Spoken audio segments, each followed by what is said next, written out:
हाँ बच्चे, set number 18 में आप लोगों का स्वागत है।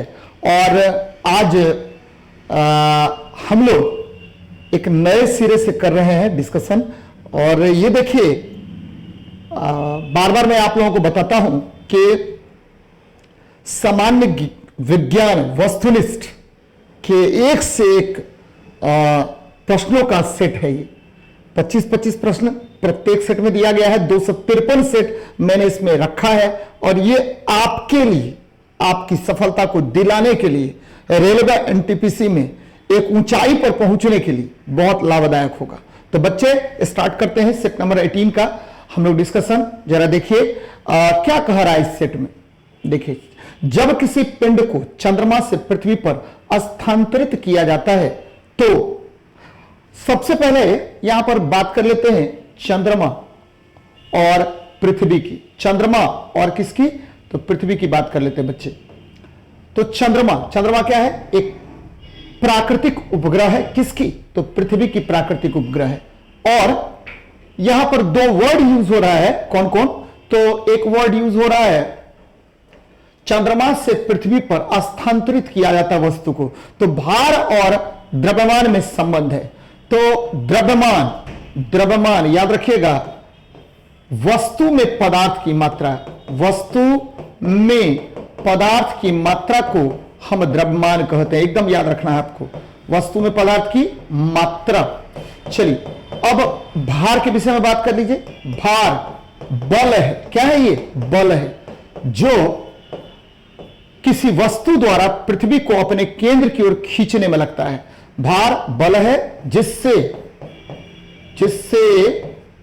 पृथ्वी वस्तु को अपने केंद्र की ओर खींचती है। वस्तु को अपने केंद्र की ओर खींचती है। एकदम ध्यान में रखिएगा, अपने केंद्र की ओर खींचती है। तो जिस बल से खींचेगी उसको क्या कहेंगे? भार कहते हैं बच्चे। चलिए, खींचती है। तो भार W बराबर क्या होगा? तो एकदम ध्यान में रखिए कि भार W बराबर M इंटू जी होता है। M इंटू क्या होगा? जी होगा। भार कभी नहीं, भार जो है हमेशा स्थान प्लेस टू प्लेस बदलता रहेगा, लेकिन द्रव्यमान कभी नहीं बदलता है। ध्यान में रखिएगा, द्रव्यमान अगर पदार्थ वही है तो द्रव्यमान हर जगह स्थान विशेष के अनुसार यह नहीं बदलता है। तो भार बदलता रहता है। भार W बराबर M इंटू जी होता है। याद रखिए, द्रव्यमान गुना गुरुत्व त्वरण होता है। भार को मापने के लिए हम लोग एक इंस्ट्रूमेंट का प्रयोग करते हैं जिसको कमानीदार तुला कहते हैं।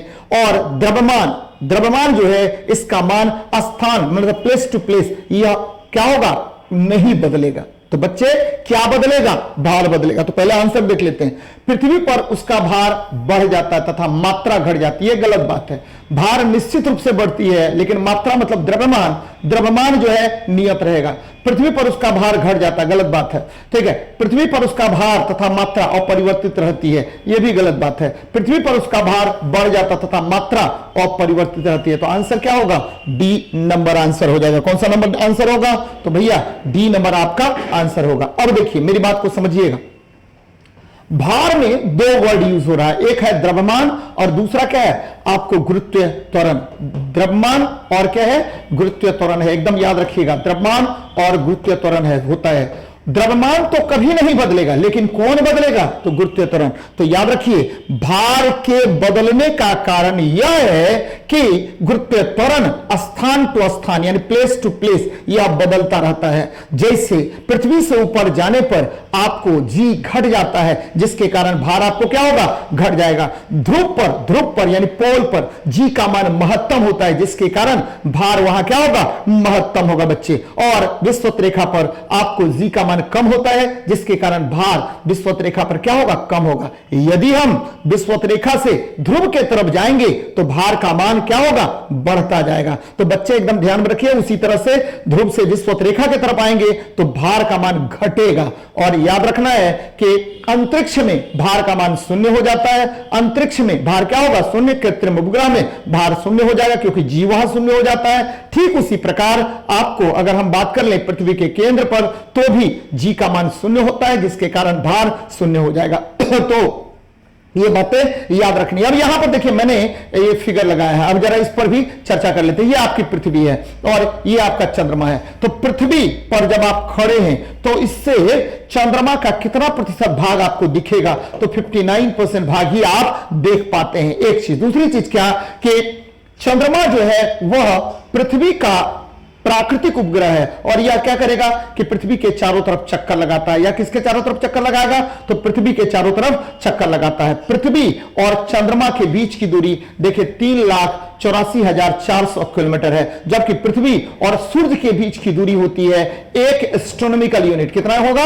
1 एस्ट्रोनॉमिकल यूनिट, और ये 150 मिलियन किलोमीटर होता है। कितना होगा? 150 मिलियन किलोमीटर होगा। या बच्चे 1.496 into 10 to the power 11 metre होता है। 1.496 into 10 to the power 11 metre होता है सूर्य और पृथ्वी के बीच की दूरी। अब जरा देखिए ये क्या, ये मैंने इसलिए किया है कि 3,84,400 किलोमीटर हो गया चंद्रमा और पृथ्वी के बीच की दूरी। और अगर बात करें कि पृथ्वी पर अगर गुरुत्वीय त्वरण g है तो चंद्रमा पर क्या हो जाएगा? g/6 हो जाएगा। पृथ्वी पर अगर भार w है तो चंद्रमा पर भार w/ क्या होगा? 6 होगा। पृथ्वी का द्रव्यमान अगर m है तो यहां द्रव्यमान m/81 हो जाएगा। m/ क्या हो जाएगा? 81 हो जाएगा। तो बच्चे ये सब फैक्ट्स आपको याद रखने हैं, आपके एग्जाम के लिए बहुत लाभदायक होगा। चलिए आगे बढ़ते हैं, नेक्स्ट देखते हैं क्वेश्चन को। तो ये मैंने बता दिया है आपको, आगे बढ़ते हैं। ये देखिए लोलक की कला अवधि, लोलक की कला अवधि यानी टाइम पीरियड, लोलक मतलब पेंडुलम, पेंडुलम घड़ी के विषय में हम चर्चा कर रहे हैं। तो पेंडुलम की जो कला अवधि होता है वह किस पर निर्भर करेगा? तो पेंडुलम की कला अवधि 2 चीज पर निर्भर करता है। पहला ये देखिए पेंडुलम की लंबाई, प्रभावी लंबाई, ये देखिए लंबाई पर निर्भर करेगा, और दूसरा निर्भर करेगा गुरुत्वीय त्वरण पर। किस पर निर्भर करेगा? 2 चीज पर निर्भर करेगा। तो जरा इस पर देख लीजिए, लंबाई के ऊपर निर्भर करता है, ठीक है। फिर देखिए तो समय, तो ये सब नहीं है, तो क्या होगा? लंबाई पर निर्भर करेगा। अब जरा मेरी बात को समझिएगा कि पेंडुलम का आवर्तकाल T बराबर होता है 2π√L/g। जब भी पेंडुलम के आवर्तकाल की बात करेगा तो पेंडुलम की आवर्तकाल आपको प्रभावी लंबाई और गुरुत्वीय त्वरण पर निर्भर करता है। चलिए आगे बढ़ते हैं, यहां देख लीजिए, मेरी बात को समझिएगा। बहुत सारी बातें आपको इसमें जाननी चाहिए। क्या क्या जानना चाहिए जरा उस पर भी चर्चा कर लेते हैं कि पेंडुलम का जब भी आवर्तकाल के विषय में बात करेगा तो क्या क्या फैक्टर्स होगा जो आपको एग्जाम में पूछा जाता है। क्या हो रहा है कि अगर तापमान बढ़ गया, तापमान अगर क्या होगा? बढ़ जाएगा, तो तापमान बढ़ जाएगा भाई तो आवर्तकाल का मान भी बढ़ जाएगा, क्योंकि पेंडुलम की लंबाई क्या होगी? बढ़ जाएगी, और यह क्या होगा? सुस्त हो जाएगा। कैसा होगा? सुस्त हो जाएगा, क्योंकि भाई के तापमान के बढ़ने पर लंबाई के बढ़ जाने की वजह से आपको आवर्तकाल क्या होगा? का मान बढ़ जाता है, ठीक है। जिसके कारण अब 1 घंटे का काम है वो 1.5 घंटे में होगा, तो उसको सुस्त कहा जाएगा। क्या कहा जाएगा? सुस्त कहा जाएगा। और ये देखिए फिर क्या होगा कि अगर ठंडा अगर बढ़ गया तो ठंडा बढ़ जाएगा तो आपको लंबाई का मान घट जाएगा, जिससे आवर्तकाल का मान घट जाएगा और यह धीमा हो जाएगा। कैसा हो जाएगा? धीमा हो जाएगा। ठीक इसी प्रकार आपको ध्यान में रखना है, क्या क्या ध्यान में रखना है कि अगर पेंडुलम घड़ी को हम लेके चले गए कहां पर? चंद्रमा पर, तो वहां जी का मान आपको घट जाता है। जी का मान क्या होगा? घट जाएगा, जिसके कारण आवर्तकाल का मान भी क्या होगा? बढ़ जाएगा। जी का मान घटेगा तो आवर्तकाल का मान क्या होगा? बढ़ जाएगा। तो ये सब बातें आपको याद रखनी पड़ेगी। चलिए हम लोग नेक्स्ट क्वेश्चन को देखते हैं, क्या कह रहा है आपका क्वेश्चन। ये देखिए निम्नलिखित में से कौन सा किए गए कार्य का उदाहरण नहीं है? तो भाई साहब कार्य मतलब, ठीक है, ये देखिए कार्य क्या होता है? फिजिक्स में कार्य और आम भाषा में कार्य को दोनों में क्या होगा? डिफरेंस होता है। फिजिक्स में जब भी कार्य की बात करते हैं तो कार्य बराबर होता है बल डॉट विस्थापन, बल डॉट विस्थापन होगा, एकदम याद रखिएगा। और इसको कैसे करेंगे? तो F डॉट S होगा, F डॉट S होगा, या FS cos थीटा होगा। ध्यान दीजिएगा मेरी बात पर।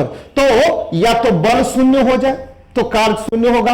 कब कार्य शून्य होगा? कार्य W बराबर 0 कब होगा? तो ये देखिए कंडीशन क्या कहता है, या तो बल का मान शून्य हो जाए, या विस्थापन का मान शून्य हो जाए, या थीटा का मान कितना डिग्री? 90 डिग्री हो जाएगा। यही 3 कंडीशन है जिसमें कार्य क्या होगा? शून्य होगा बच्चे। दीजिएगा, कार्य के शून्य होने के तीन मेन कंडीशंस हैं। पहला कंडीशन क्या कह रहा है कि या तो बल लगने वाला बल शून्य हो जाए, एक दूसरा या तो विस्थापन का मान शून्य हो जाए, या आपको बल और विस्थापन के बीच जो कोण होगा उसका मान 90 डिग्री हो जाए, तभी आपको कार्य का मान क्या होगा, शून्य होगा। तो यहां पर देख लेते हैं, लड़के द्वारा कमरे के दीवार को धक्का देना, धक्का देगा, कमरे का दीवार नहीं खिसकेगा, अगर खिसक गया तो कार्य होगा। तो अगर नहीं खिसकेगा, धक्का दे रहा है तो खिसकेगा ही नहीं, लड़के द्वारा कमरे की दीवार को धक्का देना, तो इसी में कार्य नहीं होगा। अब देखिए, सतह पर पड़े कंकड़ पर दबाव डालना, कार्य होगा भाई, ठीक है। लड़की द्वारा एक ट्रॉली को धक्का देने पर ट्रॉली का आगे बढ़ जाना, कार्य होगा। किताब को किसी ऊंचाई तक उठाना, कार्य होगा। तो बच्चे, इसमें कार्य का उदाहरण नहीं है, कौन, तो लड़के द्वारा द्वारा कमरे की दीवार को धक्का देना। और देखिए, मेरी बात को समझिएगा, कार्य W बराबर मैंने बताया FS cos थीटा। और देखिए यहां पर ध्यान में रखिएगा, कार्य महत्तम होगा जब थीटा का मान कितना होगा जी, तो 0 डिग्री होगा। और याद रखिए, W बराबर क्या होगा, आपको FS हो जाएगा, W बराबर क्या होगा, FS हो जाएगा, ध्यान में रखिएगा।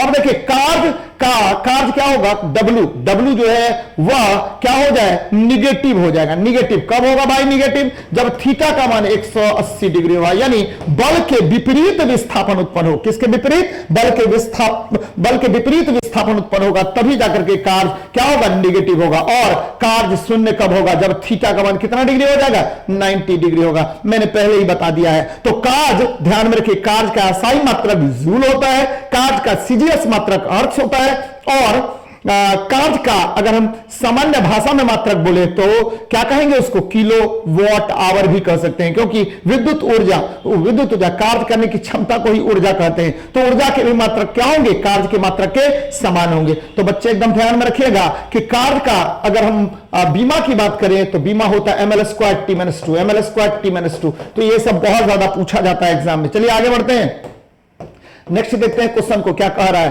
तो मैंने बता दिया ऑलरेडी। अब देखिए, निम्नलिखित कथनों पर ध्यान दीजिएगा, निम्नलिखित कथनों कौन सा कथन पदार्थ के संबंध में सही नहीं है। तो पहले पदार्थ देख लेते हैं क्या है। पदार्थ किसको कहते हैं, पहले इस पर समझते हैं। पदार्थ जो है, याद रखिए, पदार्थ जैसे ही शब्द पदार्थ है, यानी मैटर जैसे ही आए तो आपको पता है कि जिसमें क्या हो, द्रव्यमान हो, जिसमें क्या हो, द्रव्यमान हो, एकदम याद रखिएगा, द्रव्यमान हो, फिर क्या हो, तो उसका घनत्व हो, फिर क्या हो, उसमें क्या होगा, आपको याद रखना है कि आयतन हो। तो ऐसे वस्तु को हम क्या कहते हैं, पदार्थ कहते हैं बच्चे। द्रव्यमान हो, घनत्व हो और आयतन हो, ऐसे वस्तु को हम क्या कहेंगे, पदार्थ कहेंगे। और पदार्थ मुख्य रूप से 5 प्रकार के होते हैं। कितने प्रकार के, तो 5 प्रकार के होते हैं। चलिए आगे ये देख लेते हैं क्या क्या होता है। ठोस, द्रव और गैस। ठोस, द्रव और क्या होगा, गैस होगा। ये सामान्य तापमान पर पाए जाते हैं। किस तापमान पर, सामान्य तापमान पर, यानी नॉर्मल टेम्परेचर पर। कौन सा तापमान पर, तो नॉर्मल टेम्परेचर पर पाए जाने वाले पदार्थ की अवस्था कौन कौन होगी, तो ठोस, द्रव और गैस होगा। तीसरा देखिए, बोलते चौथा देखिए, ये क्या है, प्लाज्मा है। क्या है, प्लाज्मा। प्लाज्मा जो है उच्च तापमान पर पाया जाता है, हायर टेम्परेचर पर, उच्च तापमान पर पाए जाने वाले पदार्थ की अवस्था कौन होगी, तो प्लाज्मा होगी। और एक और ले लेते हैं, बोस-आइंस्टीन संघनन। यह निम्न तापमान पर पाया जाता है। बोस-आइंस्टीन संघनन ये क्या होगा, यह निम्नतम तापमान पर पाया जाता है, यानी क्रायोजेनिक्स तापमान पर पाया जाएगा। किस तापमान पर, क्रायोजेनिक्स तापमान पर पाया जाएगा बच्चे। तो मैंने क्या बताया कि वह वस्तु जो स्थान घेरता है, यानी आयतन होता है, जिसका घनत्व होता है, जिसका द्रव्यमान होता है, ऐसे वस्तु को हम पदार्थ कहते हैं। और पदार्थ मुख्य रूप से मैंने 5 प्रकार का बताया। ठोस, द्रव और गैस सामान्य तापमान पर, रूम टेम्परेचर पर, उच्च तापमान पर, हायर टेम्परेचर, काफी अधिक बढ़ा दिया टेम्परेचर, तो पदार्थ की चौथी अवस्था यानी प्लाज्मा होगी। और पदार्थ का अगर हम तापमान को काफी कम कर दें, देखिए मिनिमम टेम्परेचर कर दें, यानी एब्सोल्यूट टेम्परेचर के पास तापमान को लेकर चले जाए, परम शून्य ताप के पास लेकर चले जाए, तो उस समय जो पदार्थ की अवस्था होगी उसे बोस-आइंस्टीन संघनन कहते हैं, यानी बोसोन हो गया। क्या हो गया, बोसोन हो गया। अब क्वेश्चन पर आते हैं। उच्च ताप पर पदार्थ का प्लाज्मा बन जाता है, एकदम सही है। प्लाज्मा में पदार्थ जो है वो किसके रूप में होगा, तो प्लाज्मा में पदार्थ आयंस के रूप में होता है। उसका सूक्ष्म कण क्या होगा, आयंस होगा। और प्लाज्मा के बारे में सबसे पहले इरविंग लैंगम्यूर ने बताया था। प्लाज्मा के बारे में सबसे पहले इरविंग लैंगम्यूर ने बताया था। अब देखिए, कोई भी चीज जो स्थान घेरती है वह पदार्थ है। एकदम सही है भाई। सभी बड़े बड़े कणों को जैसे परमाणु और अणुओं के बने होते हैं, सभी पदार्थ बड़े बड़े कणों जैसे परमाणु और अणुओं के बने होते हैं। यानी जितने भी पदार्थ होते हैं, ठीक है, पदार्थ जो है छोटे छोटे कणों से बना होता है, और यौगिक का सबसे छोटा कण अणु होता है, जबकि तत्व का सबसे छोटा कण क्या होगा? परमाणु होगा। तो बच्चे एकदम ध्यान में रखिए। अब देखिए, कोलाइड पदार्थ के अपेक्षाकृत बड़े बड़े कणों से बनते हैं। यह गलत बात है, क्योंकि कोलाइड के कणों का आकार 1 नैनोमीटर से लेकर के 10 माइक्रोमीटर के बीच होता है। 1 नैनोमीटर से लेकर के 10 माइक्रोमीटर के बीच होता है। और कोलाइड कहते हैं किसको है? तो एक पदार्थ लेते हैं, उसमें दूसरे पदार्थ को हम फैला देते हैं, स्प्रेड कर देते हैं, तो बनने वाला पदार्थ क्या कहलाएगा? कोलाइड कहलाएगा। और कोलाइड के 2 भाग होंगे, परिक्षेपित माध्यम, परिक्षेपित कण। कोलाइड के कितने भाग? 2 भाग, परिक्षेपित माध्यम, परिक्षेपित कण। कोलाइड के कितने भाग? 2। कौन कौन? परिक्षेपित माध्यम और परिक्षेपित कण। अब देखिए, मैं जो बातें आपको बता रहा हूं एकदम याद रख लीजिए, क्वेश्चन यहां से रहना तय है। चलिए, क्या क्या है? फॉग मतलब कुहासा, एरोसोल स्प्रे, ये कौन सा कोलाइड है? तो एरोसोल कोलाइड है। यानी गैस में जब हमने द्रव डाल दिया, गैस में जब हमने द्रव डाल दिया तो बनने वाला कोलाइड एरोसोल, द्रव एरोसोल कहलाएगा। गैस में जब हमने द्रव डाल दिया तो द्रव एरोसोल कोलाइड होगा। जैसे कुहासा, जैसे कोहरा, जैसे एरोसोल स्प्रे। अब देखिए, स्मोक, धुआं या एयरबॉर्न बैक्टीरिया, तो गैस में हमने ठोस डाल दिया तो इसे हम, ठीक है, ठोस एरोसोल कहेंगे। कौन सा एरोसोल? ठोस एरोसोल कोलाइड कहते हैं। क्या मैंने बताया? धुआं कौन सा कोलाइड? तो ठोस एरोसोल कोलाइड है। फिर आगे बढ़ते हैं, व्हिप्ड क्रीम्स या सोप सर्ट्स, ये क्या होगा? तो ये फोम कोलाइड होता है। कौन सा कोलाइड? फोम। हमने लिक्विड में गैस को डाला है। ये देखिए, मिल्क मतलब दूध, और मेयोनीज, ये लिक्विड में लिक्विड, यानी पायस कोलाइड होगा। कौन सा कोलाइड होगा? पायस या इमल्सन कोलाइड होगा। कौन सा कोलाइड होगा? तो पायस या इमल्सन कोलाइड होगा। और देखिए, ठीक है, आपको याद रखिए, बटर या चीज, ये क्या होता है? तो ये सॉलिड इमल्सन होता है, या इसको हम लोग जेल कोलाइड बोलते हैं। कौन सा कोलाइड बोलेंगे? जेल। जैसे जिलेटिन, ये क्या होता है? सोल कोलाइड होता है। रक्त आपका सोल कोलाइड है। सोल कोलाइड क्या होता है? तो द्रव में हमने ठोस का परिक्षेपण कर दिया तो उसे हम क्या कहेंगे? याद रखिए, उसे हम आपको सोल कोलाइड कहते हैं। और ठोस में जब हमने द्रव डाल दिया तो उसे जेल कोलाइड कहते हैं। मक्खन पनीर, ये सब क्या हो गया? जेल कोलाइड हो गया। तो आपको याद क्या रखना है इसमें? रक्त सोल कोलाइड, पायस कोलाइड का उदाहरण होगा दूध कौन सा कोलाइड? पायस कोलाइड। कोहरा, कुहासा, धुआं, सारे एरोसोल कोलाइड होंगे। बच्चे बस इतना ही याद रखिए आप लोग। तो इसका आंसर गलत हो गया। कौन सा? तो डी नंबर हो गया। कौन सा आंसर होगा? डी नंबर होगा। चलिए आगे बढ़ते हैं, नेक्स्ट देखते हैं क्या कह रहा है। यहां ध्यान में रखिएगा, प्लाज्मा पदार्थ की चौथी अवस्था है और कोलाइड के कणों का आकार 1 नैनोमीटर से 1 माइक्रोमीटर के बीच होता है। आगे बढ़ते हैं, ये देखिए, अधोलिखित में से भौतिक वातावरण का तत्व नहीं है। तो भाई साहब, भौतिक वातावरण के तत्व भूमि मतलब लैंड, ये है खनिज, ये भी है, बस्तियां नहीं है, मिट्टियां भी है आपको। अब देखिए, मेरी बात को समझिएगा, तत्व के विषय में बात कर रहे हैं, एलिमेंट के विषय में बात करते हैं। तो ये पदार्थ का शुद्धतम रूप है। कौन सा रूप है? तो भौतिक वातावरण का तत्व नहीं है। तो एलिमेंट अगर हम बात कर ले तो एलिमेंट पदार्थ का शुद्धतम रूप है। और आपको वर्तमान में पदार्थ का शुद्धतम रूप है। वर्तमान में कुल तत्वों की संख्या कितनी होती है? शुद्ध रूप है। और कुल तत्वों की संख्या कितनी होती है वर्तमान में? तो 118 तत्व उपस्थित है। अब देखिए, खनिज यहां किसको कहते हैं? तो पृथ्वी के अंदर से निकाले गए धातु पदार्थ को हम खनिज कहते हैं। और जिस खनिज से धातु शुद्धता पूर्वक और सस्ता जनक तरीके से प्राप्त किया जा सके उसे हम खनिज नहीं, अयस्क कहते हैं। क्या कहते हैं? अयस्क कहते हैं। याद रखिएगा, ओर कहेंगे। क्या कहेंगे? ओर। तो भाई ये बात याद रखना है आपको। ये हो गया आपको क्या? खनिज मतलब मिनरल्स। और ये क्या हो गया? आपको अयस्क हो गया। तो ठीक है, सभी अयस्क खनिज हैं, लेकिन सभी खनिज अयस्क नहीं होते हैं। तो मैंने क्या बताया कि पृथ्वी के अंदर से जो धात्विक पदार्थ आप निकाल रहे हैं उस धात्विक पदार्थ को हम खनिज कहते हैं। और जिस खनिज से धातु आपको शुद्धता एवं सुविधाजनक तरीके से सस्ता पूर्वक प्राप्त किया जा सके उसे हम क्या कहते हैं? अयस्क कहते हैं। तो बच्चे एकदम ध्यान में रखिएगा। चलिए आगे बढ़ते हैं। तो मैंने बता दिया ऑलरेडी। आगे बढ़ते हैं, ये देखिए क्या कह रहे हैं। ब्रॉडबैंड एक उच्च क्षमता, ध्यान दीजिएगा, ब्रॉडबैंड एक उच्च क्षमता संचरण प्रौद्योगिकी का भाग है।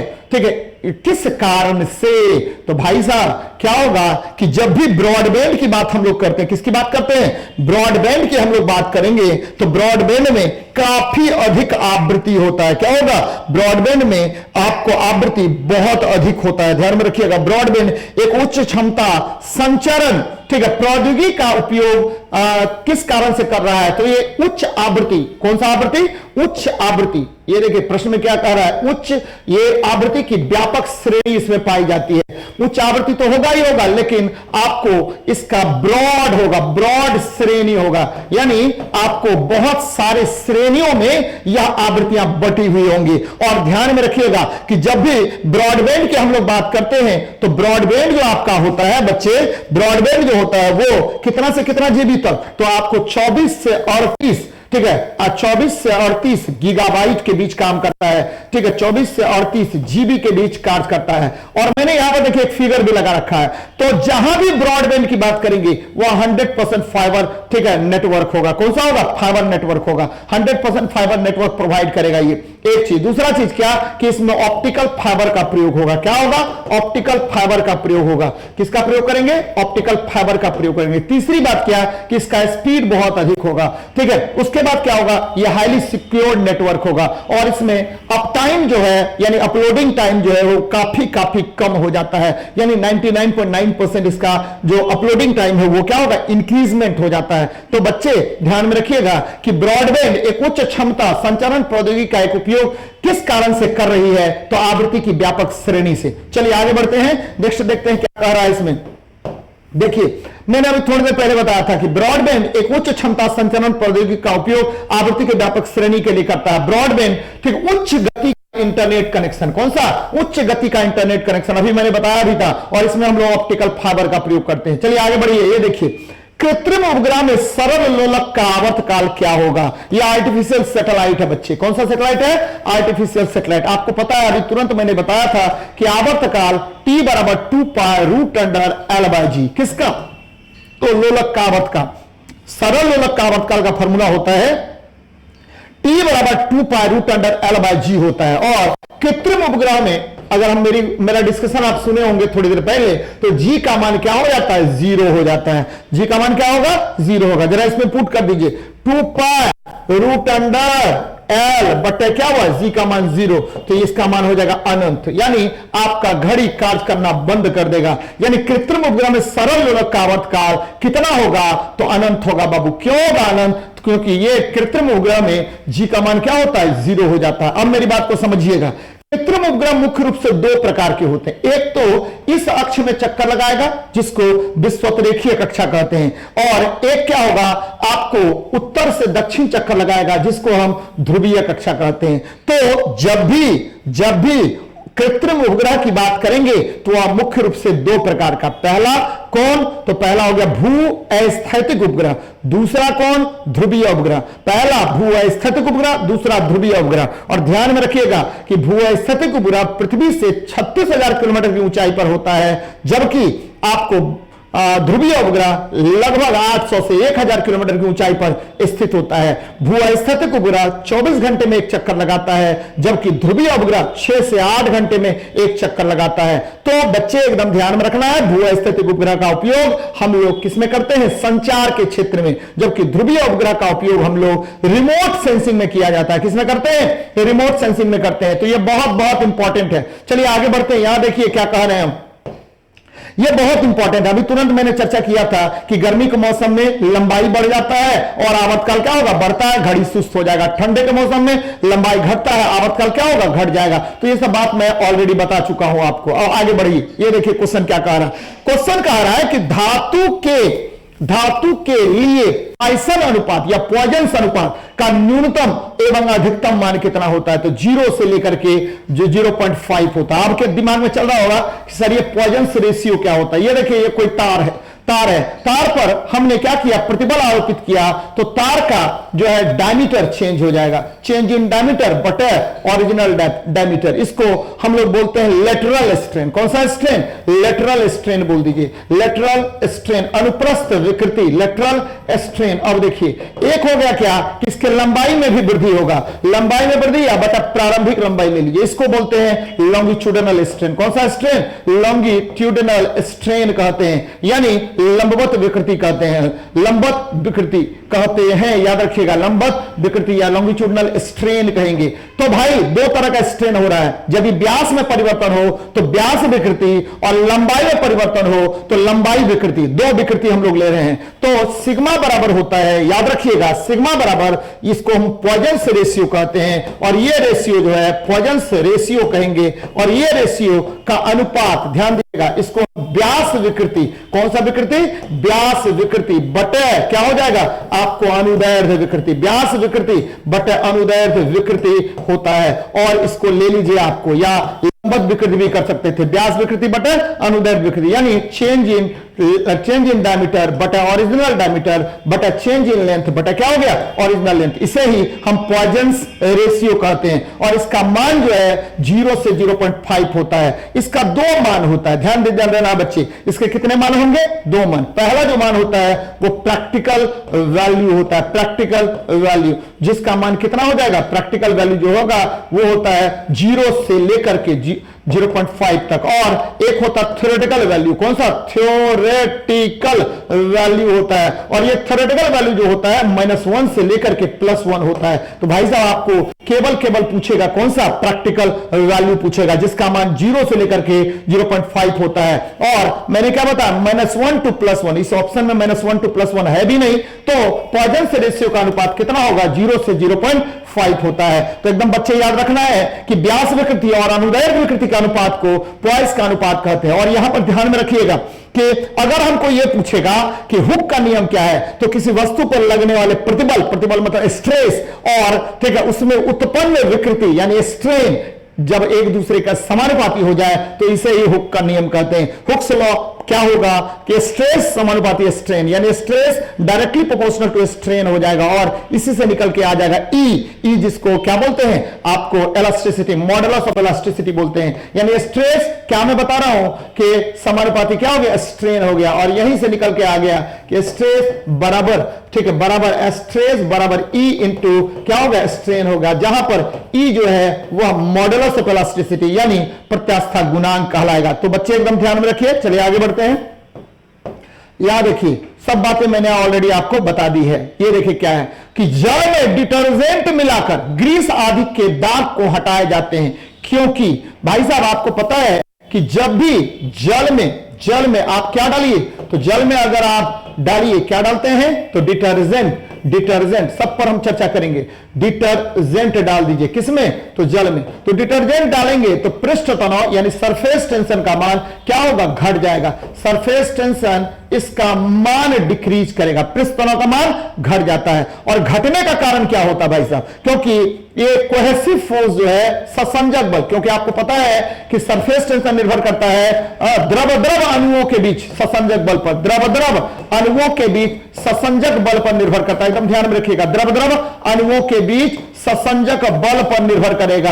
और यह ससंजक बल जैसे ही आप क्या डालेंगे कि इसमें आप अशुद्धि डालेंगे तो इसका मान घट जाता है, जिसके कारण आपका सरफेस टेंशन का मान क्या हो गया, डिक्रीज कर जाएगा। बच्चे सुनिएगा मेरी बात को, मैंने क्या कहा कि यदि द्रव में डिटर्जेंट मिलाते हैं तो उसका पृष्ठ तनाव घट जाता है, क्योंकि द्रव अणुओं के बीच ससंजक बल कमजोर पड़ जाएगा। और ये देखिए ध्यान में रखिएगा, डिटर्जेंट जो है, जो धब्बे, मान लीजिए धब्बे, दाग धब्बे हैं, उसका क्या कर देगा, निलंबन कर देता है। क्या कर देता है, निलंबन, सस्पेंशन कर देगा उसको, ठीक है, निलंबन करता है, जिसके कारण धब्बा भी रिमूव आउट हो जाएगा। अब मेरी बात को ध्यान में रखिएगा कि आपका डिटर्जेंट है क्या, तो डिटर्जेंट जो है बच्चे, यहां देखिए डिटर्जेंट जो है, ये बार बार आपसे क्वेश्चन पूछेगा, यह उच्च वसी अम्ल का यानी हायर फैटी एसिड का, उच्च वसी अम्ल का क्या होता है, तो उच्च वसी अम्ल का या तो, ठीक है, या तो एल्काइल सल्फेट, क्या होगा,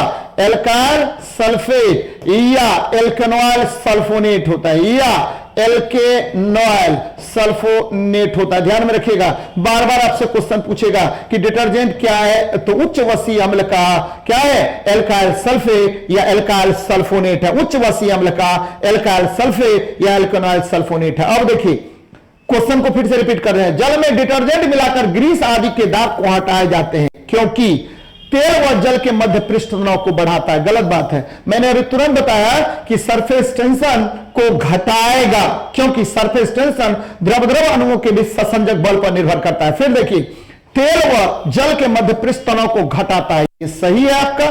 फिर देखिए डिटर्जेंट अणु द्वारा धब्बे का निलंबन होता है, ये भी सही है। तो आंसर होगा 2 और 3 आपका सही, यानी ए नंबर आंसर होगा। कौन सा नंबर आंसर होगा, ए नंबर। और याद रखिएगा, अगर यहीं पर आपको साबुन पूछ देगा, बच्चे साबुन पूछेगा, तो साबुन किसको बोलते हैं, तो साबुन उच्च वसीय अम्ल का सोडियम या पोटेशियम लवण होता है। साबुन उच्च वसीय अम्ल का सोडियम या पोटेशियम लवण होता है। तो बच्चे एकदम ध्यान में रखिए। चलिए आगे बढ़ते हैं। मैं बार बार आप सबको बच्चों को बताता हूं कि देखिए बच्चे क्यों इंपॉर्टेंट है ये बुक आपके लिए, क्योंकि इसमें विविध प्रश्नों का संग्रह किया गया है जो आपको सफलता दिलाने में मदद करेगा, आपको प्रैक्टिस कराने में मदद करेगा। चलिए एक चीज और यहां पर ध्यान में रखिएगा कि तापमान के बढ़ने से पृष्ठ तनाव क्या होगा, घट जाता है। याद रखिएगा, तापमान के बढ़ने से पृष्ठ तनाव घट जाता है। यही कारण है कि आपको जो खाना है, गर्म खाना स्वादिष्ट लगता है, गर्म सूप स्वादिष्ट लगता है, क्योंकि यह आपकी जीभ पर अधिक हिस्से पर फैलता है। और क्योंकि पृष्ठ तनाव का यहां मान कम हो गया तो पृष्ठ ऊर्जा, ये देखिए क्षेत्रफल का मान कम हो जाएगा, और क्या होगा, पृष्ठ तनाव घट गया तो क्षेत्रफल भी घट जाएगा, लेकिन पृष्ठ ऊर्जा का मान क्या होगा, बढ़ जाएगा। याद रखिएगा बच्चे कि द्रव को गर्म करने पर पृष्ठ तनाव का मान क्या होगा, घट जाता है। आगे बढ़ते हैं। देखिए बड़ा अच्छा क्वेश्चन है भाई। क्या कह रहा है कि एक बीकर 4 डिग्री सेल्सियस तक पूर्णतः जल से भरा हुआ है, जल ऊपर से होकर बहने लगेगा। कब बहनेगा, जल कब बहेगा, जल बहेगा भाई जी, तो जल बहेगा जब उसका आयतन, जल का आयतन जब क्या होगा, बढ़ेगा। जल का आयतन जब क्या होगा, बढ़ेगा, भी बढ़ जाएगा। आपको पता है जल कितना पर है, 4 डिग्री सेल्सियस पर, 4 डिग्री सेल्सियस पर। और 4 डिग्री सेल्सियस पर जल का घनत्व तो क्या होता है, महत्तम, लेकिन आयतन न्यूनतम होता है। ठीक है, ध्यान दीजिए मेरी बात पर कि जल बहेगा जब जल का आयतन बढ़ेगा, यानी जल का आयतन भी बढ़ जाएगा तो जल जो है आपको बहने लगेगा। अब क्वेश्चन में क्या कह रहा है कि बीकर पूर्णतः जल 4 डिग्री सेल्सियस पर जल से भरा हुआ है। ये 4 डिग्री सेल्सियस पर आपका क्या हुआ, पूर्णतः ये इसमें जल है और ये पूर्णतः आपको क्या है, भरा हुआ है। अब क्या कर रहे हैं, कितना डिग्री पर भाई, 4 डिग्री सेल्सियस पर। और 4 डिग्री सेल्सियस से ऊपर जैसे ही जल का तापमान बढ़ाएंगे, मान लीजिए 10 या 20 या 25 या 50 या 100 कुछ भी ले रहे हैं, तो कि जैसे ही बढ़ाएंगे तो आयतन क्या होगा, बढ़ेगा, और घनत्व का मान क्या होगा, घटेगा। ध्यान दीजिएगा मेरी बात को बच्चा। अब देखिए यहां से नीचे लेके जाइए, क्या होगा, यहां भी आपको जैसे ही जल को हम 0 डिग्री सेल्सियस की तरफ लेके गए 4 डिग्री सेल्सियस से, तो यहां भी आयतन का मान क्या होगा, बढ़ेगा, घनत्व का मान क्या होगा, घटेगा। तो क्या हो रहा है कि 4 डिग्री सेल्सियस से ऊपर, 4 डिग्री सेल्सियस से ऊपर यहां भी आयतन बढ़ेगा, और 4 डिग्री सेल्सियस से नीचे यहां भी आयतन का मान क्या होगा, बढ़ जाएगा। तो जल दोनों कंडीशन में आपको ग्लास से बढ़ने लगेगा। जब क्या होगा, 4 डिग्री सेल्सियस ऊपर गर्म करते हैं, 4 डिग्री सेल्सियस से नीचे ठंडा किया जाए, तो दोनों आपका आंसर हो जाएगा। याद रखना है, यहां से क्या क्या याद रखना है कि 4 डिग्री सेल्सियस पर का जो घनत्व होता है महत्तम होता है, आयतन न्यूनतम होगा। 4 डिग्री सेल्सियस से 10 या 25 या 50 डिग्री सेल्सियस की तरफ बढ़ने पर आयतन का मान बढ़ेगा, घनत्व घटेगा। और ठीक है, 4 डिग्री सेल्सियस से 0 डिग्री सेल्सियस की तरफ जाने पर आयतन का मान बढ़ेगा, घनत्व का मान यहां भी क्या होगा, घटेगा। यही कारण है कि जल के पाइप में जम जाने के कारण ठंडे प्रदेशों में क्या होगा, पाइप फट जाता है, क्योंकि जल के आयतन में यहां भी वृद्धि होगी, जिसके कारण पाइप क्या होगा, फट जाएगा बच्चे। तो ध्यान में रखना है आपको। चलिए आगे बढ़ते हैं, नेक्स्ट क्वेश्चन को देखते हैं क्या कह रहा है। कह रहा है कि निम्नलिखित में से कौन साइबर फिजिकल सिस्टम का हिस्सा हो सकते हैं। ये देखिए cyber physical system, cyber physical system, यहां मैंने साइबर फिजिकल सिस्टम लगा के रखा है। इसमें क्या क्या चीज है, तो सबसे पहले इसमें है, ध्यान दीजिएगा, इसमें है आपको क्लाउड कंप्यूटिंग सिस्टम है। क्या है? क्लाउड कंप्यूटिंग सिस्टम है। और इसमें ये देखिए बिग डाटा है, क्योंकि कहीं ना कहीं डाटा आपको होता है, और ये बिग डाटा में कौन कौन आता है? अनस्ट्रक्चर्ड डॉक्यूमेंट्स, ईमेल्स, इंटरनेट और डिजिटल सोशल नेटवर्क्स है। वहां से जो डाटा कलेक्ट किया जाता है उस डाटा को हम बिग डाटा कहते हैं। और देखिए इस बिग डाटा को हम क्या करते हैं? मोबाइल कंप्यूटिंग के माध्यम से डिजिटल सोशल नेटवर्क के द्वारा हम क्या कहां पर डिस्ट्रीब्यूट करेंगे? तो भाई इसको हम भेज देंगे। ठीक है, ये देखिए एम्बेडेड सिस्टम में। किसमें? एम्बेडेड सिस्टम में। और यहां पर आर्टिफिशियल इंटेलिजेंस, कौन सा इंटेलिजेंस?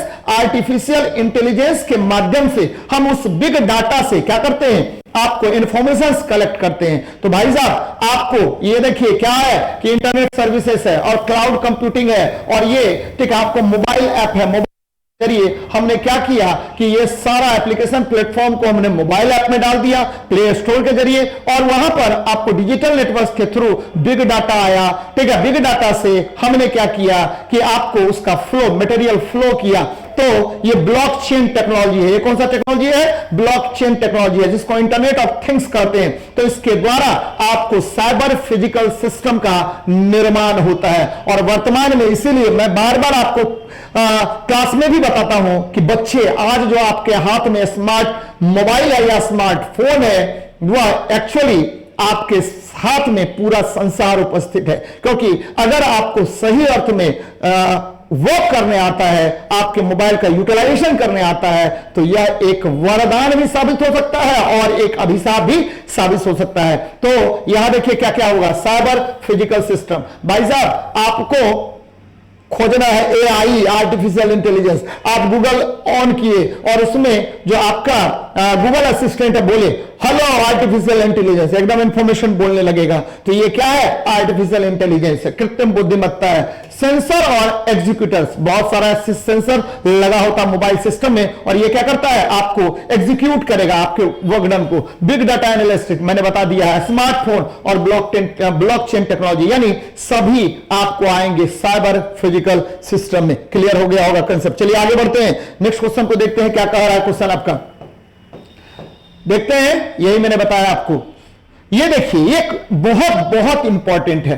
बच्चे जो भी बच्चे एग्जाम दे रहे होंगे, एनटीपीसी, ग्रुप डी और खास करके बीपीएससी वगैरह का एग्जाम दे रहे होंगे, या हमारा जो है दरोगा वगैरह का एग्जाम दे रहे होंगे, बहुत इंपॉर्टेंट है बच्चे एनटीपीसी के लिए। गूगल ब्रेन किसके द्वारा बनाया गया? ये आर्टिफिशियल इंटेलिजेंस प्लेटफॉर्म है। ठीक है, प्रोजेक्ट है। गूगल ब्रेन गूगल द्वारा, मेसी अमेजन इंक, याद रखिएगा मेसी किसके द्वारा बनाया गया? अमेजन इंक के द्वारा बनाया गया। सीरी ये एप्पल के द्वारा बनाया गया। ये आपको क्या है? कृत्रिम बुद्धिमत्ता प्रोजेक्ट है। वॉटसन आईबीएम द्वारा, इंटरनेशनल बिजनेस मशीन कहा जाता है। एडम पूछा हुआ क्वेश्चन है, एडम पूछा हुआ क्वेश्चन है, माइक्रोसॉफ्ट इंक के द्वारा बनाया गया। किसके द्वारा बनाया गया है? माइक्रोसॉफ्ट इंक के द्वारा बनाया गया है, याद रखना है इसको। चलिए आगे बढ़ते हैं।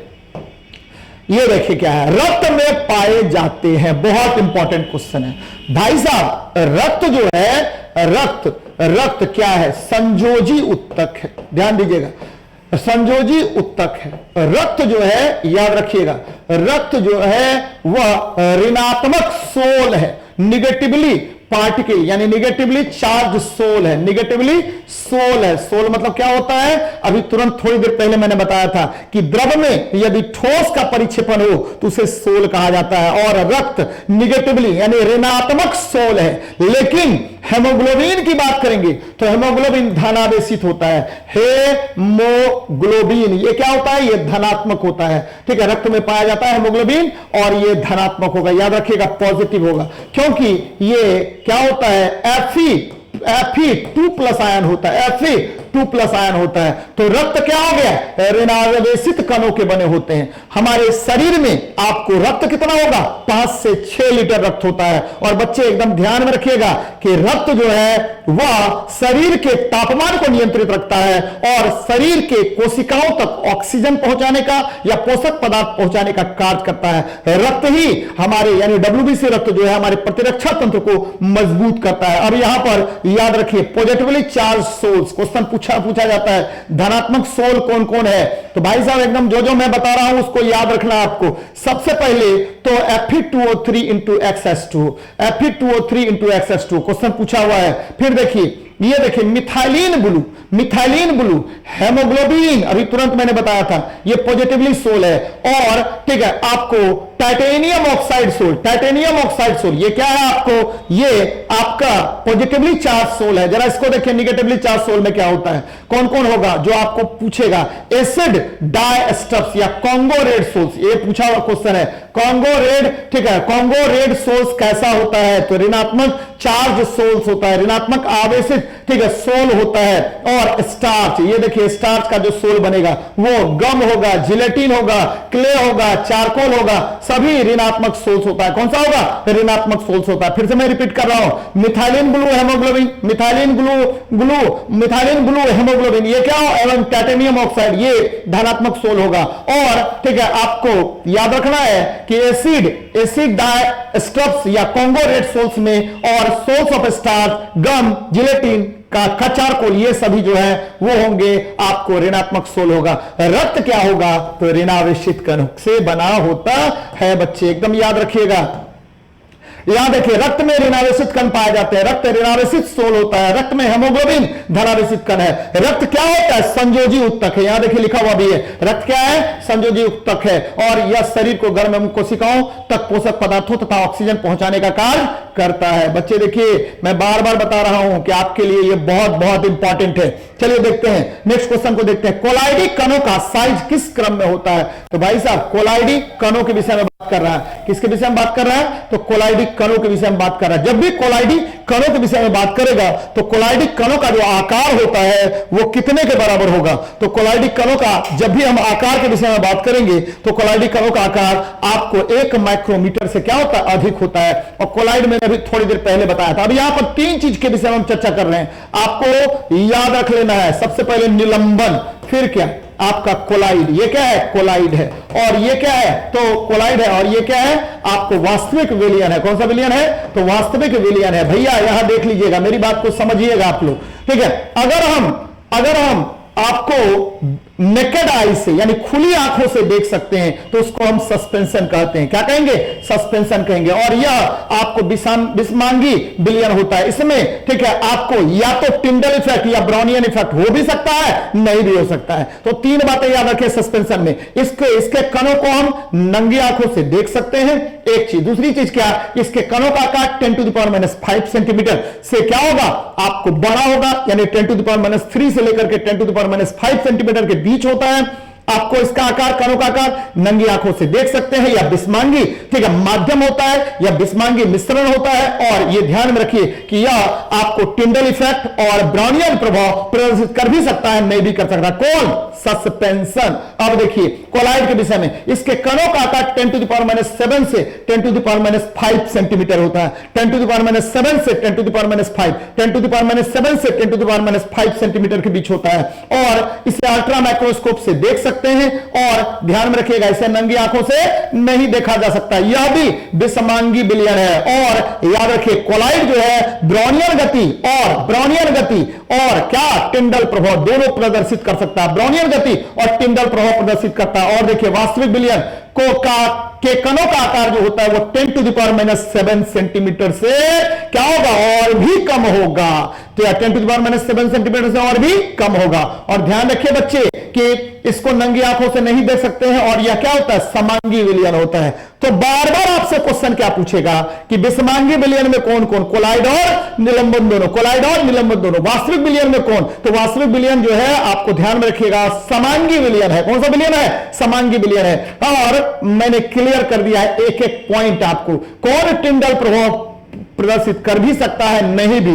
तो याद रखिएगा कौन करेगा, या कर भी सकता है, नहीं भी, तो हो गया सस्पेंशन। जबकि कोलाइड निश्चित रूप से करेगा, जबकि आपको क्या होगा, हमारा जो वास्तविक विलयन है वो इसको प्रदर्शित नहीं करता है। तो बच्चे एकदम याद रखिएगा कि कोलाइड के कणों का आकार कितना होगा, तो ग्रेटर देन 1 1 माइक्रोमीटर। और मैंने आपको ये बता दिया है 10⁻⁷ से 10⁻⁵ क्या होता है, सेंटीमीटर के बीच आकार होता है। तो ये याद रखिएगा, बहुत इंपॉर्टेंट है बच्चे। चलिए, इसमें से दो चीजें आपके लिए बहुत इंपॉर्टेंट है, पनीर मक्खन जेल कोलाइड, कोहरा बादल कुहासा एरोसोल कोलाइड, दूध पायस कोलाइड, और रक्त जो है वो सोल कोलाइड होता है। रक्त कौन सा कोलाइड, सोल कोलाइड। बार बार याद मैं करवा रहा हूं, रक्त कौन सा कोलाइड, सोल कोलाइड। तो ये मक्खन और पनीर कौन सा कोलाइड, तो ये होता है आपको जेल कोलाइड होगा। कौन सा कोलाइड होगा, जेल कोलाइड होगा। चलिए आगे बढ़ते हैं। यहां देखिए, 40 परमाणु भार वाले किसी तत्व का इलेक्ट्रॉनिक विन्यास 2882 है। कोई प्रॉब्लम नहीं है, 2882। तो ये किस वर्ग का हो गया, 2882 भैया, 2882 ये कैल्शियम हो गया। और इसके गुण के विषय में जान लीजिए, तो ये किस वर्ग में है, तो ये सेकेंड ए वर्ग में। कौन सा वर्ग में है, सेकेंड ए वर्ग में है, एकदम ध्यान में रखें, वर्ग में है। और ठीक है, इसमें न्यूट्रॉन कितना होगा, तो 40 परमाणु संख्या है, परमाणु द्रव्यमान संख्या है, तो 20 में 40 में से 20 को घटा दीजिए, क्या हो जाएगा, 20 इसमें न्यूट्रॉन होगा, 20 इसमें क्या होगा, न्यूट्रॉन होगा। फिर देखिए, ठीक है, ये द्वितीय वर्ग का तत्व है, और इसका ऑक्साइड क्या बनाएगा, तो इसका ऑक्साइड कैल्शियम ऑक्साइड होगा। क्या होगा, कैल्शियम ऑक्साइड होगा। और यह तीसरे आवर्त का तत्व होगा। किस आवर्त का, तीसरे आवर्त का तत्व होगा, तीसरे आवर्त का। कैसे समझे तीसरे आवर्त का तत्व होगा, तो भाई साहब बोलते हैं ये तीसरे आवर्त से संबंधित है, उपयुक्त नहीं है। कह रहा है कि उपर्युक्त 40 परमाणु भार वाले किसी तत्व का इलेक्ट्रॉनिक विन्यास क्या है कि तो ये क्या हो जाएगा, ये देखिए, ये चतुर्थ आवर्त का तत्व होगा। कौन सा होगा, चतुर्थ आवर्त का तत्व। बच्चे एकदम ध्यान में रखिएगा, ये चतुर्थ आवर्त का तत्व होगा।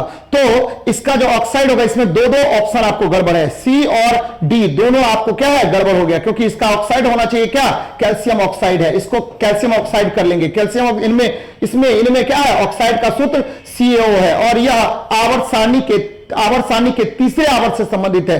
तो ये आपको इसको आंसर मार लीजिएगा।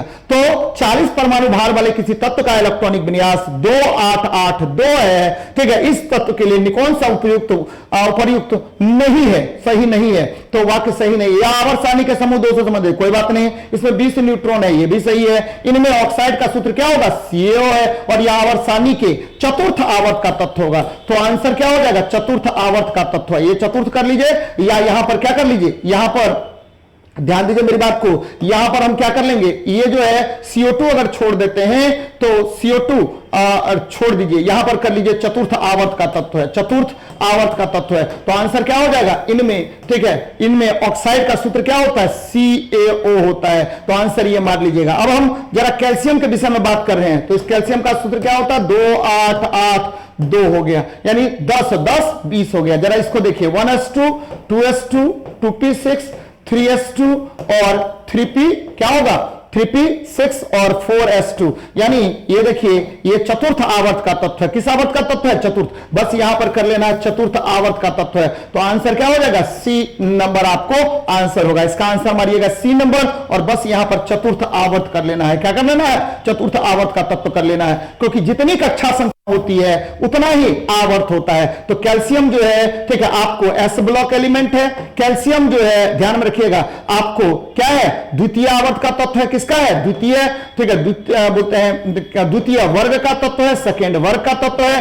कैल्शियम जो है, आपको याद रखिए बच्चे कि कैल्शियम जो है आपको पोटेशियम से शुरू होगा, पोटेशियम से शुरू हुआ, और याद रखिए ये चतुर्थ आवर्त है। कौन सा आवर्त है, चतुर्थ आवर्त। पोटेशियम से शुरू होगा और अंतिम होगा कहां पर, तो पोटेशियम से शुरू हुआ और अंतिम हो जाएगा, 18 तत्व होते हैं चतुर्थ आवर्त में, तो ये हो जाएगा आपको हीलियम, नियन, आर्गन और क्रिप्टन पर ये खत्म हो जाएगा। किस पर, क्रिप्टन पर, यानी 36 पर जाकर के ये समाप्त हो जाएगा। तो ध्यान में रखिएगा, क्रिप्टन होता है, यानी चतुर्थ आवर्त का तत्व है। तो बच्चे एकदम ध्यान में रखिएगा, आंसर हो जाएगा कौन सा, C नंबर। यदि हम क्या कर लेते हैं, इसके ऑक्साइड का, तो यहां पर चतुर्थ आवर्त कर लेते हैं। चलिए आगे बढ़ते हैं, नेक्स्ट देखिए क्या कह रहा है। ये देखिए, 40 परमाणु भार वाले किसी तत्व का इलेक्ट्रॉनिक विन्यास, बात वही है, कर दिया है मैंने सारा कुछ। भारी जल प्राप्त किया जाता है, भारी जल प्राप्त किया जाता है अगर हम जल, ये देखिए जल ले लेते हैं, क्या लेते हैं, जल ले लेते हैं, और इस जल का बार बार हम विद्युत अपघटन कराएंगे। क्या करेंगे, विद्युत अपघटन बार बार कराएंगे। तो हमको प्राप्त होगा भारी जल, D2O प्राप्त होता है। क्या प्राप्त होता है? D2O, यानी भारी जल प्राप्त होता है। तो क्या कह रहे हैं कि भारी जल प्राप्त किया जाता है अधिक समय तक जल के विद्युत अपघटन से, यानी अधिक समय तक यदि जल का विद्युत अपघटन कराएंगे तो हमको भारी जल प्राप्त होगा। और देखिए भारी जल यानी D2O, और D2O को भारी जल कहते हैं। और याद रखिए कि 3-4 प्रश्न यहां से पूछे जाते हैं कि भारी जल जो है इसकी खोज किसने की? तो यूरे ने किया। और जल के 5000 भाग में एक भाग क्या होता है? भारी जल होता है। और ध्यान में रखिएगा कि इसका उपयोग हम लोग मंदक और शीतलक दोनों में करते हैं। मंदक और शीतलक आपको मॉडरेटर और कूलेंट दोनों में इसका उपयोग किया जाता है। तो बच्चे याद रखिएगा कि यदि जल को हम बार बार अधिक समय तक विद्युत अपघटन कराएंगे तो जल प्राप्त जो होगा उसको हम भारी जल कहते हैं। चलिए आगे बढ़ते हैं, नेक्स्ट क्वेश्चन को देखते हैं क्या कह रहा है। देखिए कि तो वही बात हो गई। अब देखिए पाय बंधन और सिग्मा बंधन से, देखिए पाय बंधन किसको कहते हैं? पहले तो यह जान लीजिए कि ये क्या है? सहसंयोजक बंधन है। कौन सा बंधन है? सहसंयोजक बंधन के प्रकार हैं, सहसंयोजक बंधन है। और यह ध्यान में आपको रखना है कि यदि एटॉमिक ऑर्बिटल्स यानी परमाणुीय कक्षा का ओवरलैपिंग क्या होता है? एक्सियल होता है। मैं क्या बता रहा हूं कि परमाणुीय कक्षा का ओवरलैपिंग, परमाणुीय कक्षा का अधिरोपण, कक्षा का अधिरोपण कैसा होगा? अधिरोपण होगा या तो क्या हो जाए? अक्षीय होगा, और या क्या होगा? या पार्श्व होगा। यदि अक्षीय होता है तो यह बनेगा सिग्मा बॉन्ड, यदि पार्श्व होगा यानी साइड ओवरलैपिंग, ये देखिए इस तरह से साइड ओवरलैपिंग होगा, ठीक है, ये एक्सियल है तो या तो ऐसे होगा या क्या होगा? ऐसे होगा। तो अगर एक्सियल ओवरलैपिंग होता है तो सिग्मा बॉन्ड, अगर एक्सियल ओवरलैपिंग होता है तो सिग्मा बॉन्ड, और अगर साइड ओवरलैपिंग होगा इस तरह से तो क्या बनेगा? पाई बॉन्ड का निर्माण करेगा। ध्यान दीजिएगा, ये क्या होगा? पाई बॉन्ड का निर्माण करेगा। और सिग्मा बॉन्ड जो है यह ताकतवर बंधन होता है, और पाई बंधन जो है वो क्या होगा? आपको ठीक है कमजोर बंधन होगा। तो कमजोर बंधन क्या होगा? कम अस्थाई होगा। क्या होगा? कम अस्थाई होगा। तो बच्चे एकदम ध्यान में रखिएगा। अब देखिए मेरी बात को समझिएगा, ये देखिए ये क्या है कि आपको एटॉमिक ऑर्बिटल्स का ओवरलैपिंग होगा। ये देखिए ये क्या है? एस है, एस ऑर्बिटल, और ये क्या है? आपका पी ऑर्बिटल है। मैंने एक्सियल कर दिया तो ये कौन सा बॉन्ड बना? सिग्मा बॉन्ड बना। अब देखिए ये क्या है? आपको ठीक है पी ऑर्बिटल है, और यहां पर ये देखिए ये पी ऑर्बिटल है, ये ओवरलैपिंग हो गया तो इसको हम लोग साइड ओवरलैपिंग कहते हैं। तो इसके द्वारा आपको किस बॉन्ड का निर्माण होगा? तो पाई बॉन्ड का निर्माण होगा। तो ध्यान में रखिएगा कि सिंगल बॉन्ड में, कौन सा बॉन्ड में? सिंगल बॉन्ड में केवल एक सिग्मा, यहां देख लीजिए सिंगल बॉन्ड है एक सिग्मा होगा। डबल बॉन्ड में एक सिग्मा एक पाई। ट्रिपल बॉन्ड में आपको एक सिग्मा और 2 पाई होते हैं। ट्रिपल बॉन्ड में एक सिग्मा और 2 पाई होगा। ट्रिपल बॉन्ड में एक सिग्मा और क्या होगा? 2 पाई होगा। तो बच्चे एकदम ध्यान में रखिएगा कि सिंगल बॉन्ड, डबल बॉन्ड और ट्रिपल बॉन्ड ये बार बार आपसे क्वेश्चन पूछा जाता है। चलिए आगे बढ़ते हैं, यहां देख लीजिए तो वही बात है।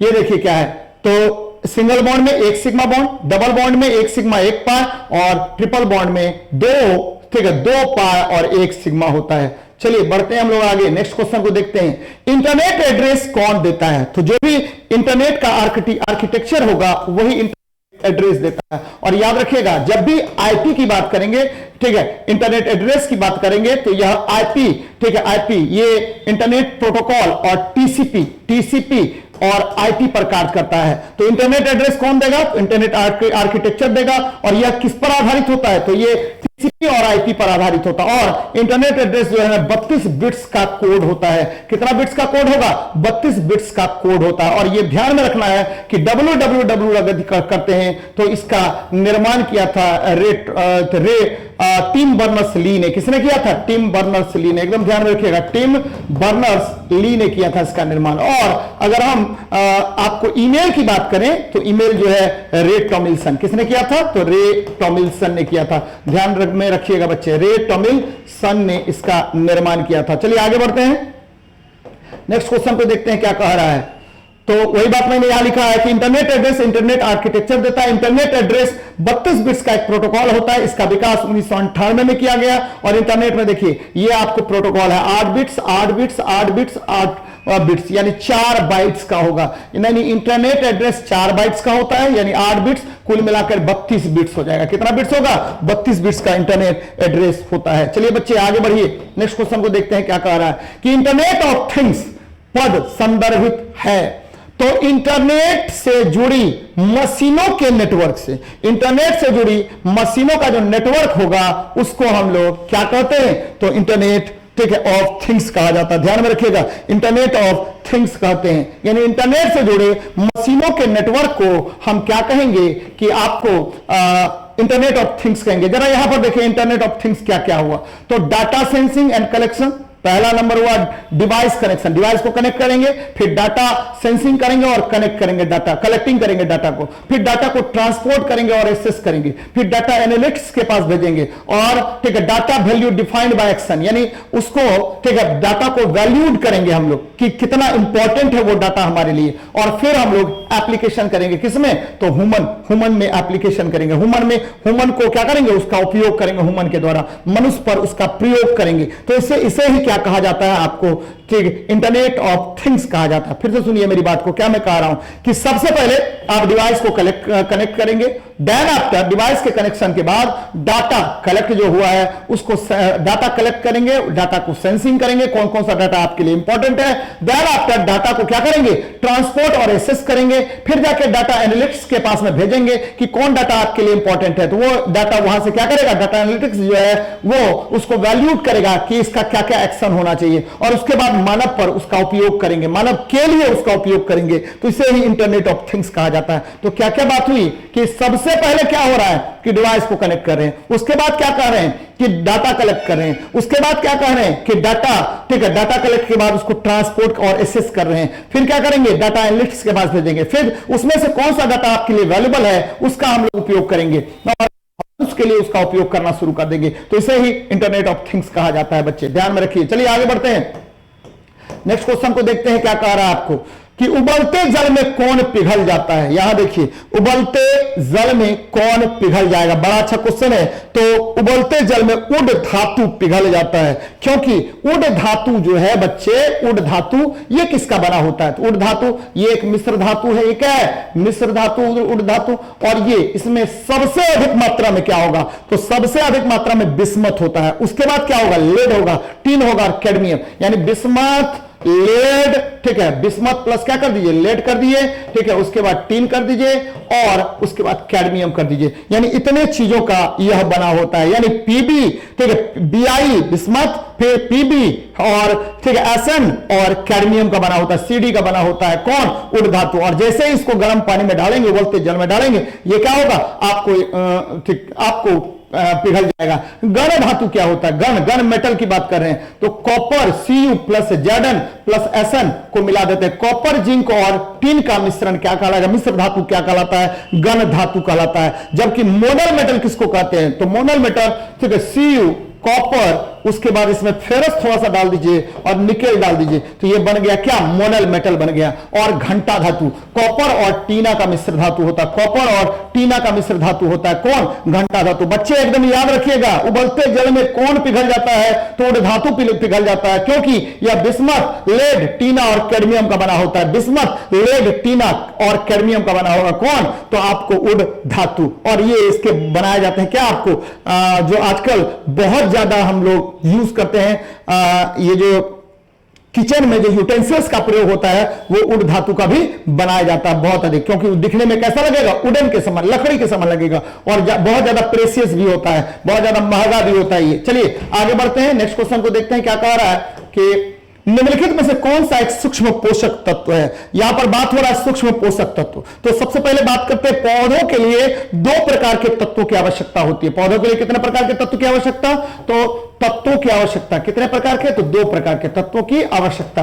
किसके लिए? पौधों के लिए। तो पौधों के लिए 2 प्रकार के तत्वों की आवश्यकता होगी। इसका आंसर ऐसे बोरोन होगा। चलिए देखते हैं पौधों के लिए, पौधों के लिए, ठीक है, पौधों के लिए, ठीक है, तत्वों की आवश्यकता कितने प्रकार का? तो दो प्रकार के तत्वों की आवश्यकता होती है। पहला जो होता है वो उसको हम लोग बोलते हैं सूक्ष्म, बोलेंगे दीर्घ, यानी अधिक मात्रा में चाहिए, और दूसरा क्या हुआ, सूक्ष्म हो गया। ध्यान दीजिएगा मेरी बात को। तो दीर्घ में कौन कौन आएगा बच्चे, तो ये देखिए सबसे इंपॉर्टेंट है आपको नाइट्रोजन, फास्फोरस, पोटेशियम। यहां देखिए नाइट्रोजन, फास्फोरस, पोटेशियम। फिर क्या आएगा आपको, तो ये हो गया कार्बन, हाइड्रोजन और ऑक्सीजन। ये देखिए कार्बन, हाइड्रोजन और ऑक्सीजन, ये आ गया। अब देखिए फिर क्या आएगा, तो यहां पर ले लीजिए, ठीक है, कैल्शियम और मैग्नीशियम, कैल्शियम और मैग्नीशियम, कैल्शियम और मैग्नीशियम, सल्फर, ठीक है, सल्फर और बोरोन ले लीजिए। तो बोरोन दीर्घ तत्व हो गया। बोरोन क्या हो गया, दीर्घ तत्व है। अब जरा देखिए सूक्ष्म में लेते हैं, फेरस ले लीजिए, मैग्नीज लेते हैं, क्या लेते हैं, मैग्नीज लेते हैं, ferrous, manganese, copper, zinc, molybdenum, copper, zinc और क्या हुआ, मोलिब्डेनम, एमओ ले लीजिए, मोलिब्डेनम, एमओ, और फिर क्या, निकेल और क्लोरीन, निकेल और क्लोरीन। जोड़िए कितना है, 1 2 3 4 5 6 7 8 9 10 11 12 13 14 15 16 17, यानी पौधों के लिए वर्तमान में कितने पोषक तत्वों की आवश्यकता होती है, 17 पोषक तत्वों की आवश्यकता होती है। नाइट्रोजन, फास्फोरस, पोटेशियम का, आपको carbon, hydrogen, oxygen, nitrogen, boron, ठीक है, फिर आ जाइए बोरोन, फिर आ जाइए कैल्शियम, सल्फर, मैग्नीशियम। ये क्या हुआ, आपको दीर्घ पोषक तत्व हो गया। तो इसको हमने आपको डिफाइन कर दिया। चलिए आगे बढ़ते हैं, नेक्स्ट क्वेश्चन को देखते हैं क्या कह रहा है।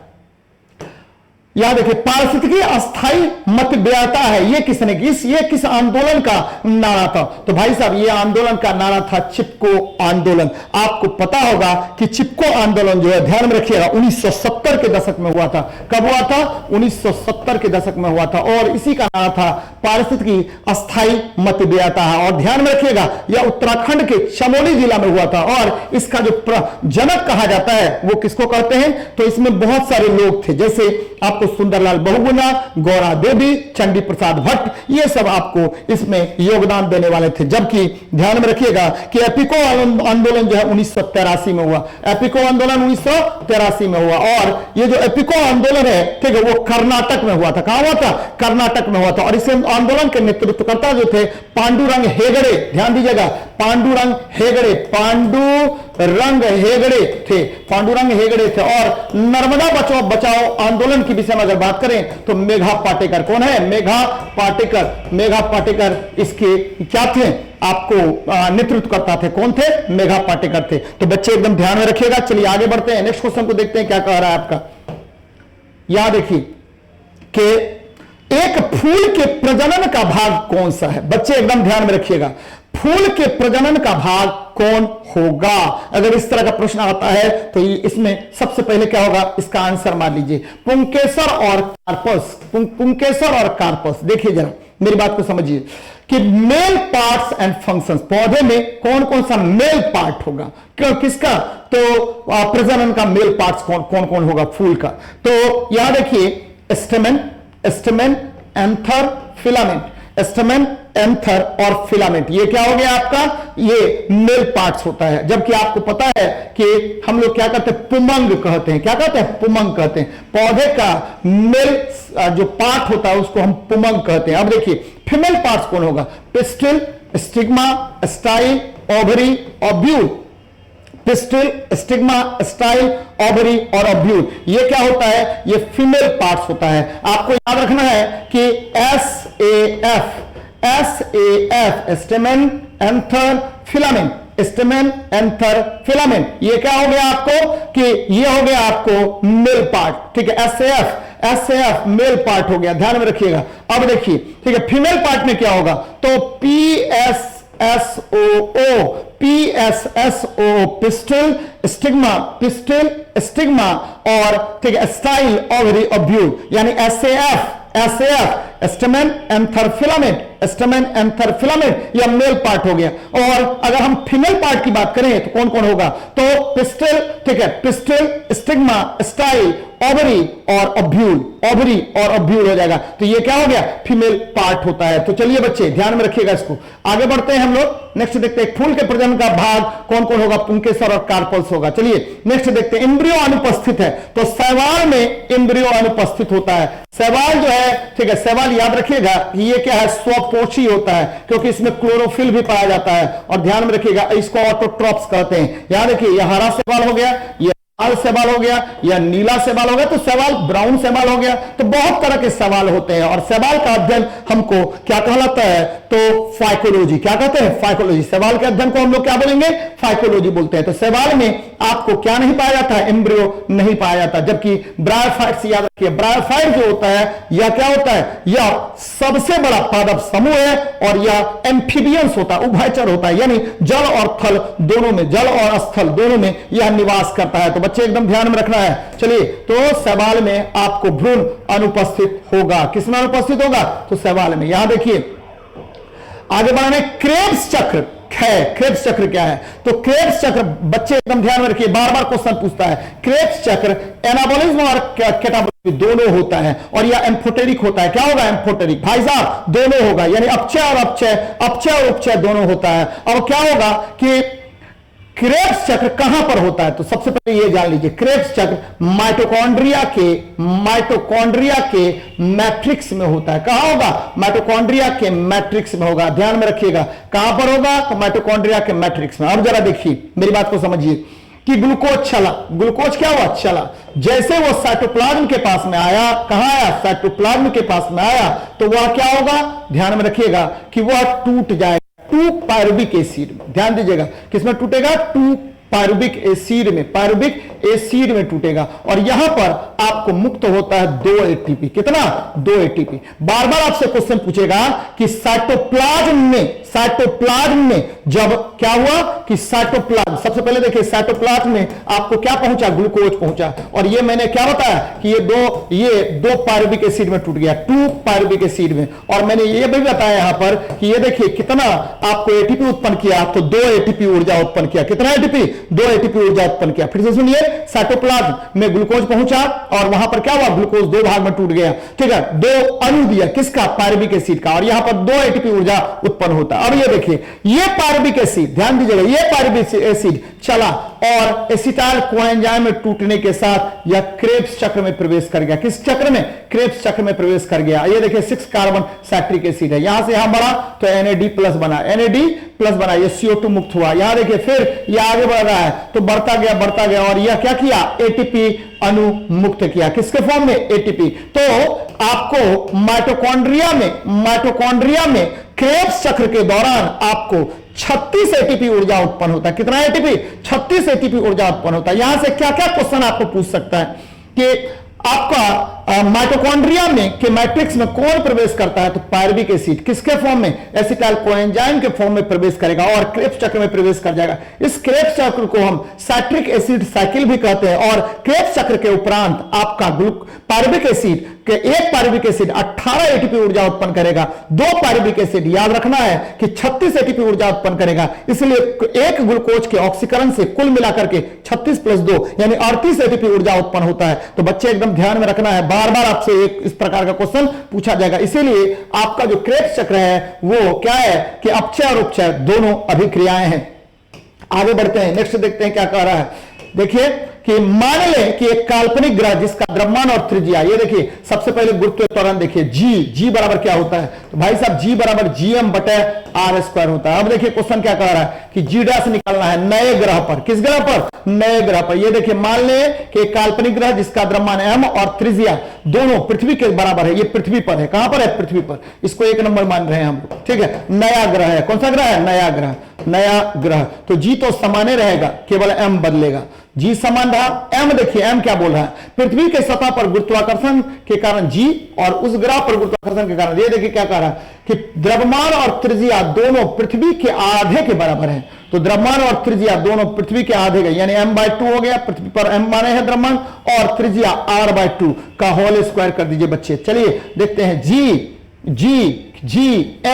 gm, ध्यान दीजिएगा gm, gm बटे क्या हो गया, ऊपर चला गया 4, ऊपर क्या चला गया 4 बटे नीचे क्या हो गया r² गुना 2, तो 2 दूनी 4, क्या कर दे रहे, ये देखिए क्या हो जाएगा 2, ठीक है, gm बटे क्या हो गया r²। और ये जे डैश है, जे डैश बराबर 2gm बटा आर स्क्वायर, नए ग्रह पर है तो gm बटा आर स्क्वायर को हम क्या बोल रहे हैं, g बोल रहे हैं। तो भाई साहब ये 2 इंटू क्या हो गया, g, यानी 2 गुना हो जाएगा। कितना गुना होगा, 2 गुना हो जाएगा। तो आंसर क्या हो जाएगा, 2g हो जाएगा। क्या हो जाएगा, 2g हो जाएगा। कुछ भी नहीं है, गुरुत्वीय त्वरण का फॉर्मूला आपको पता है, g बराबर gm बाय आर स्क्वायर, और यहीं से हमने ठीक है m का मान आधा कर दिया, त्रिज्या का मान आधा कर दिया। यदि उसको पुट कर देंगे तो g का मान क्या होगा, 2g हो जाएगा। याद रखिएगा पृथ्वी के तल पर g का मान 9.8 मीटर पर सेकेंड स्क्वायर होता है, और इसे गुरुत्वीय त्वरण कहते हैं। इसका मान न्यूटन ने ज्ञात किया था। किसने ज्ञात किया था, न्यूटन ने ज्ञात किया था। और g का मान महत्तम